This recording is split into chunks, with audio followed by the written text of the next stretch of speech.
I would love to hurt him and finish him and him out. How was he punching? Was it hurting like you? A thunder. He punches like a mule kick. Unbelievable. Excuse my French, please. Oh, my God.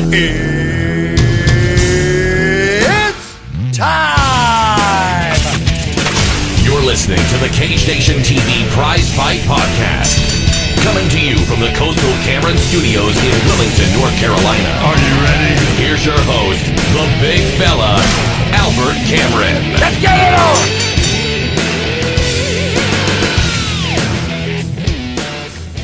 Thank you for joining us for the Prizefight Podcast. I'm your host, the big fella, Mr. Albert Miller. And I gotta tell you what an honor, what a pleasure, nay, what a privilege it is to have you guys tune in to the Prizefight Podcast every week.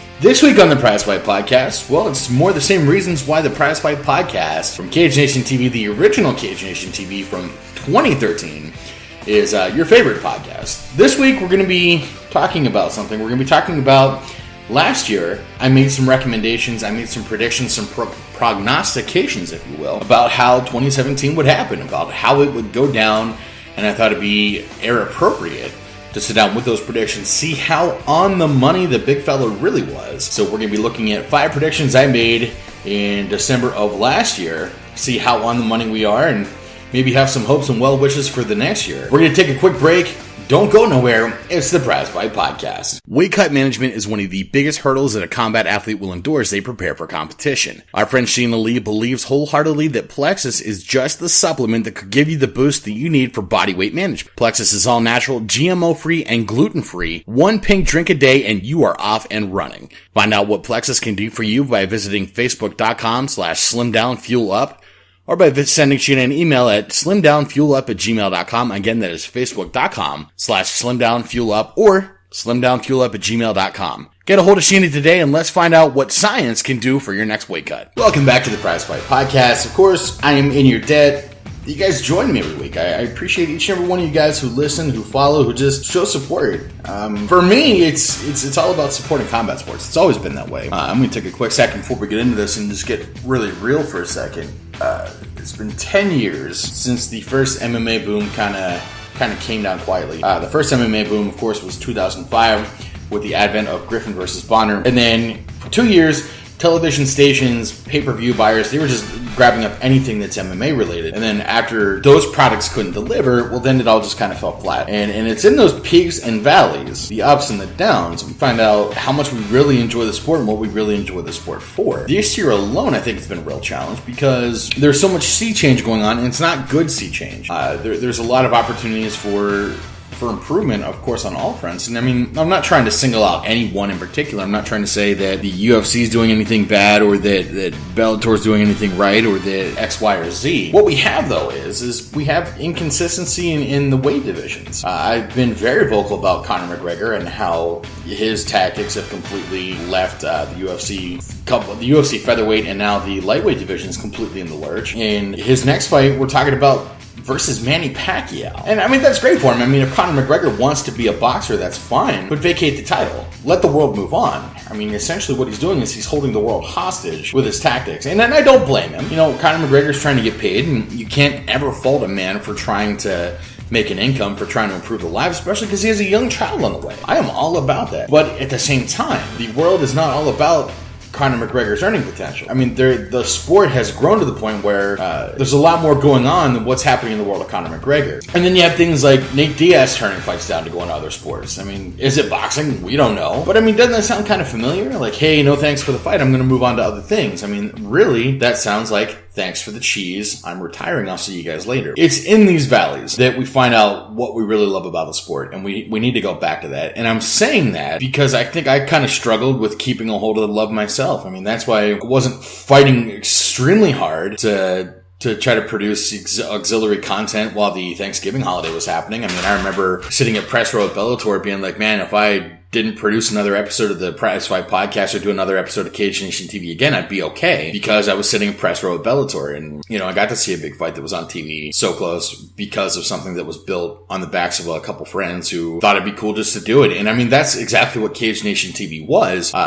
Jason Davis, and I'll always owe a great deal of gratitude to that man. Jason Davis produced a TV show that I was extremely fortunate to be selected to be a part of, and it was great. I mean, I loved it. And I was on TV, and people would come up to me and say, hey, I saw you on TV. I try to remain humble because, I need to remain humble. I mean, I didn't do anything like that. That was Jason producing a TV show that I just happened to be on. I didn't do any of the hard work. I was just there, and then it was always cool to have people come up to you and say, hey, I saw you on TV, or have family say that, hey, I DVR'd your show and I watch it every week. That was awesome. But once that show was shut down, we had the passion and the drive that we wanted to say, we love doing this. How do we keep doing it? And Cage Nation TV was built on a shoestring budget. I mean, it really was. It was a backdrop that I purchased from Joanne Fabrics for, I think it was like $30. Jigsaw, that fantastic musician, cut me a great deal on his original art. That song, We Are Warriors, it was original work. So, I definitely am in great gratitude to him for that, for working with us. I mean, cause he's such a fight fan himself. He makes great fight music. And, we wanted to be on TV. We wanted to keep producing things, and that's why we did it. And that's why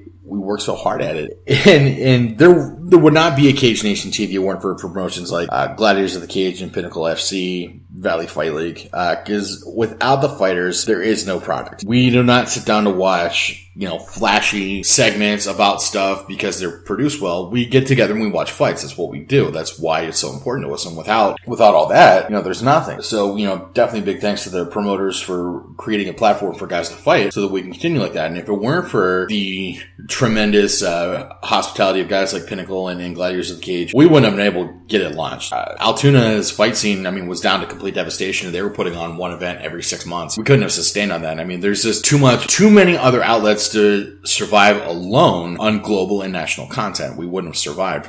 So it is because of those regional promotions that we were able to do what we need to do. And then it comes time that I'm going to move. I'm going to relocate down south. And then I find myself in the position where I need to make all those contacts all over again. And there was a brief moment where I was like, I don't know if I have the strength in it. Maybe I just hand it off to Rob, let him do his thing. And if it doesn't work, it doesn't work. And we're going to be fine. To avoid getting to that place, I started reaching out to fight promoters, before I actually had the trailer hitched. And, Battle of the South, Next Level Fight Club, these promoters allow me to kindle that fire. And I have a very sincere debt of gratitude to them as well. But I come home to State College and I'm at the Bryce Jordan Center and I'm like, man, if I never did another episode, I think I'd be just okay. And it's not the first time that's happened. It's not the first time I've kind of lost sight of the fire, lost sight of the prize. It happens, not every year is going to be a great fight year, and everything that's going on with the UFC is just kind of like, okay, whatever. I can only try to breathe so much life into it before it's like, okay, I'm kind of just talking to hear myself talk. And that's where I was in November. I was kind of lost the fire. But today I realized that it's a brand new year. Every day is a brand new opportunity for something new to happen. Every day is one day closer to, getting my own radio show and being a professional fight personality. And I lost sight of that. And thankfully today, with thanks to the cup of coffee I've got here, cheers. And thanks to, the support and love of others, I keep coming back. And the champion is just a contender that refused to give up, I guess. And as long as I refuse to give up, I'm going to be just fine. And even though the fights are kind of stale right now, I've always got my local folks. Next Level Fight Club is going to put on a great card. Battle in the South is going to promote. Fights are coming back to Pennsylvania. It's going to happen. The whole point of that story was there are peaks and valleys when it comes to interesting things happening in the world of combat sports. Right now, I feel like I'm in a little bit of valley, but I also believe in enough silly stuff that it's going to come swinging back around. And Cage Nation TV is going to be primed and ready for it. So thank you guys for letting me take 10 minutes and talk about that. But really what I want to talk about today was, last year I made some predictions. I made some predictions about what the world of mixed martial arts would be like. I made 5 different predictions. And today's episode is going to be dedicated to see how on the money I was. First prediction. I said that Christiane Cyborg Justino was going to be leaving the UFC to go compete for the Risen Fighting Federation. And the reason I made that prediction was, 1, Cyborg was not getting any fights. No one wanted to fight her. The way she got effed in the B on the whole being a featherweight contender for that first featherweight fight, I thought she was really going to walk. There was one name in particular in the Rising Fighting Federation, and I say rising because Phil Davis corrected me at the press conference at the Bryce Jordan Center. At the Rising Fighting Federation, that's Gabby Garcia. Now, Gabby Garcia is I think she's a shootbox trained athlete. So I don't know if her and Cyborg would have ever came together, but Gabby Garcia is getting a lot more fights in a lot more high profile fights than what Cyborg's getting. And that's not to be a jerk, not to try to put anyone in blast, but it's true. Gabby Garcia is getting more fights than what Cyborg is. Now, there was a point in the middle of the year where Cyborg applies for a boxing license in California and she gets approved. Now, who else did that? Of course, Conor McGregor. So it kind of made it look like Cyborg was making the same McGregor-esque tactic move to try making boxing happen. Well, with the UFC's latest revelation that Dana White's going to try to becoming a boxing promoter and he's bringing the UFC brass with him,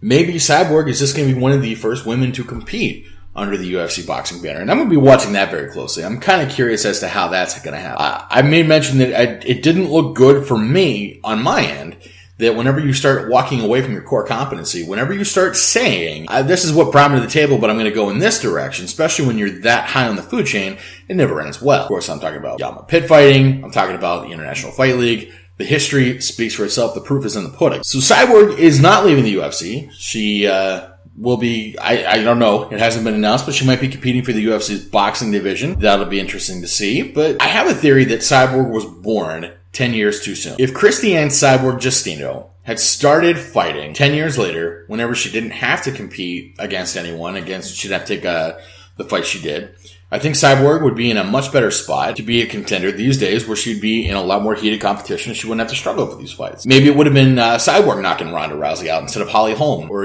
maybe it would be Cyborg competing against Amanda Nunes. Maybe being younger wouldn't make those weight cuts so bad for her. So here's hoping that in the new year, cheers, that Cyborg gets the fight she's looking for, that it happens sooner than later. My next prediction I made was that UFC will be signing a Pittsburgh prospect.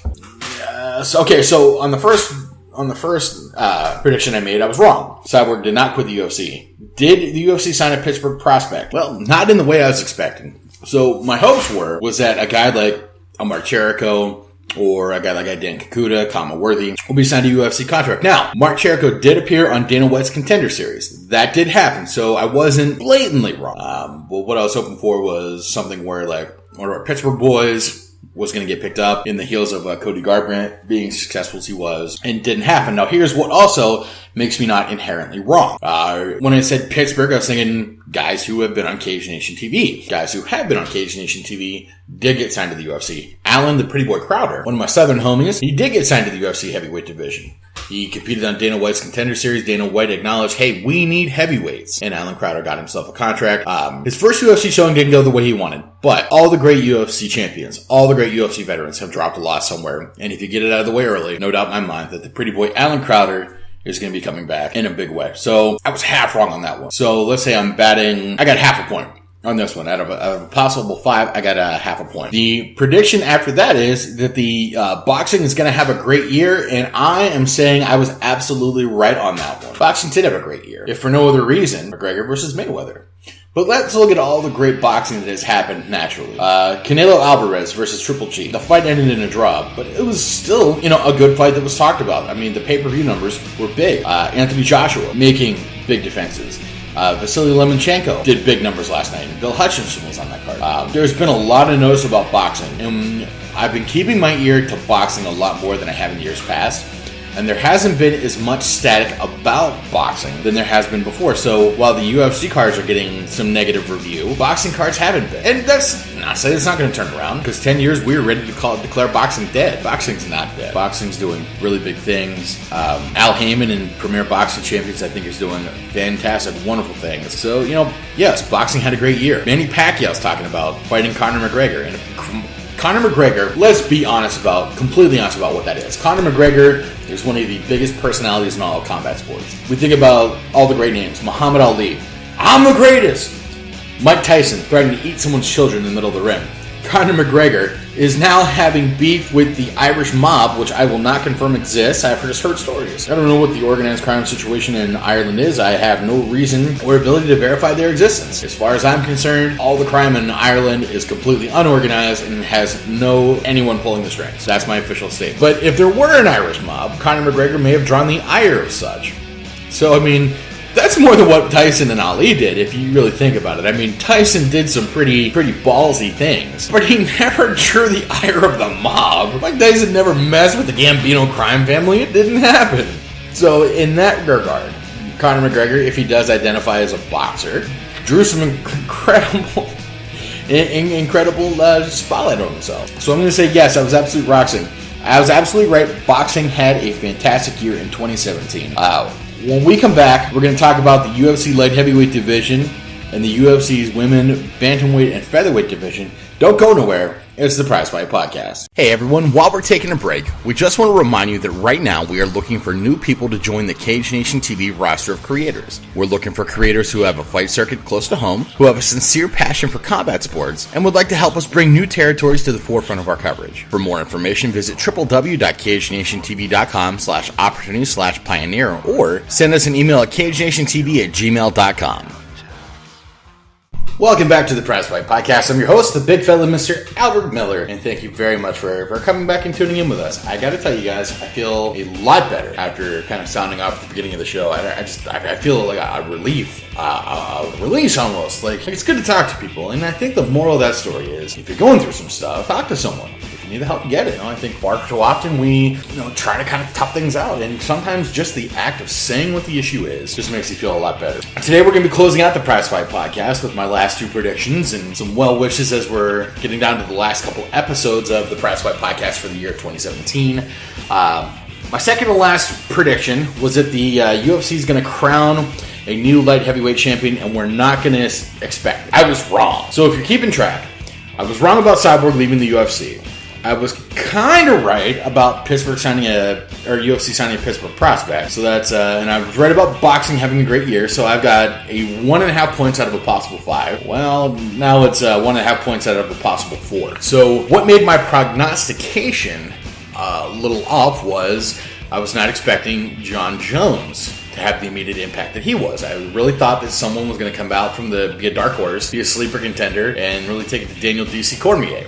Well, then John Jones and his affliction showed up, and then, Daniel D.C. Cormier was announced light heavyweight champion again. And honestly, it's a dance. I've lost interest in it. The UFC light heavyweight division, I think, is just as much of a mess as what the featherweight division, the lightweight division, and now the middleweight division. George St. Pierre comes out of retirement, challenges Michael Bisping for the middleweight championship, and then he says, I'm not going to defend it. Oh, then why even bother? If you wanted to fight against Bisping, fight Bisping in a non-title fight. That's what you do. You fight Bisping in a non-title fight, that way the entire UFC middleweight division doesn't get gummed up. And it did, because after Bisping lost the middleweight championship to George St. Pierre, then he went and fought Kevin Castellum, and he lost there. So now the middleweight rankings are completely butchered. Who's the next contender? Is it Bisping? Well, why would it be Bisping? Why wouldn't it be Castellum? I don't know. It's up in the air. It could be anyone. I might challenge for the middleweight championship. The big fella Albert Miller is going to make a UFC middleweight championship run. How about that? Because that's about as likely as it is. I might as well challenge for lightweight and featherweight too while I'm at it. And that's what makes things kind of angry. That's what makes me kind of angry. So now, as messed up as those divisions are, so is the UFC light heavyweight division. Daniel D.C. Cormier is the champion, and he hasn't beaten the former champion because John Jones cannot stop letting his personal demons affect his professional life. That's what it comes down to. So the light heavyweight division is just, you take a handful of names and you put them on pieces of Velcro, and then you throw it at a wall. And whatever order they stick to, the closest one to the bullseye, they get to be champion. Why not? These are the kind of things that make life difficult for a lot of people, including UFC matchmakers. And then you throw in the UFC boxing angle. You got guys like Stipe Miocic saying, hey, I'm not getting any good quality fights. I want to fight Anthony Joshua in a boxing match. Sure. Why not? Let's just do ourselves a favor. Let's bring Mike Tyson back. Let's let him challenge for a title. Let's let him be heavyweight champion. And I'll bet you that Mike Tyson will keep the pecking order in line because he was not afraid. Mike Tyson was not afraid when Evander Holyfield was bringing up the rear back in the late 80s, early 90s, and he was hot on Mike Tyson's toes. Mike Tyson didn't say, I'm going to fight everyone but Holyfield. He welcomed it. He fought everyone until he got to Holyfield. And prison sentence included, let's not forget. Prison sentence included, Mike Tyson still fought Holyfield. Does that not anger anybody else? Does that not make anyone just see red with rage? The fact that these divisions are so screwed up right now. And it's not just the UFC, it's Bellator. The Bellator Heavyweight Grand Prix. Out of 8 men competing, 4 of them, half, 0.5, 50%, 25 times 2 of them are natural heavyweights. Roy Nelson, Fedor Emelianenko, Matt Mitrione, and Frank Mir. 4 are natural heavyweights. The rest of them, light heavyweights. And not just that, one of those light heavyweights is the Bellator MMA light heavyweight champion. I don't know if they're trying to capture like the magic of a first kiss, being like, oh, well, Bellator is going to have their first dual division champion in Ryan Bader. But what happens if Bader loses? What does that do to the shine on the UFC or the Bellator MMA light heavyweight championship? It's like, well, he's better than all the light heavyweights, but we still know that someone's beat him, and that someone could be anyone. We don't know how Ryan Bader is going to compete against the light heavyweight. We have hopes, or how he's going to compete against the heavyweight. We have hopes he's going to do incredibly well. We have hopes that he's going to go all the way. He's going to go the distance. But what if he cannot? And if he does, if Ryan Bader becomes Bellator MMA heavyweight champion, what happens to the Bellator MMA light heavyweight division? Think about that for a moment, because that concept, that idea, that theory, that prospect is exactly what has gotten us in so much trouble to begin with. The idea of a dual division champion is so romantic, because it happens in boxing all the time. But what happens when Ryan Bader becomes heavyweight champion? Does he vacate the light heavyweight crown? Does he try to make weight in 2 divisions? It's insanity. It's absolutely insane. And I'm sorry to get off on it. I love what Bellator's doing. I kind of get it.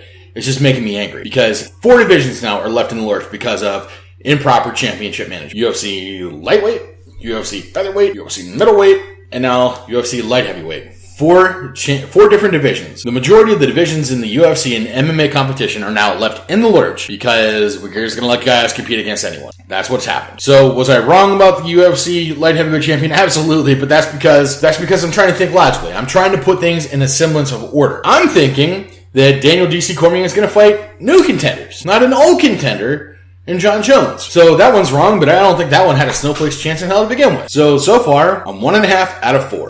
The last one, I thought the UFC was going to unify the women's bantamweight and the featherweight championships, and I was completely wrong. So out of 5 predictions, I nailed 1.5. And I didn't account for how willing that MMA was to keep throwing people who may not have earned contendership opportunities to fight for titles. Now, I get it. They're doing everything right. They need to bolster these divisions.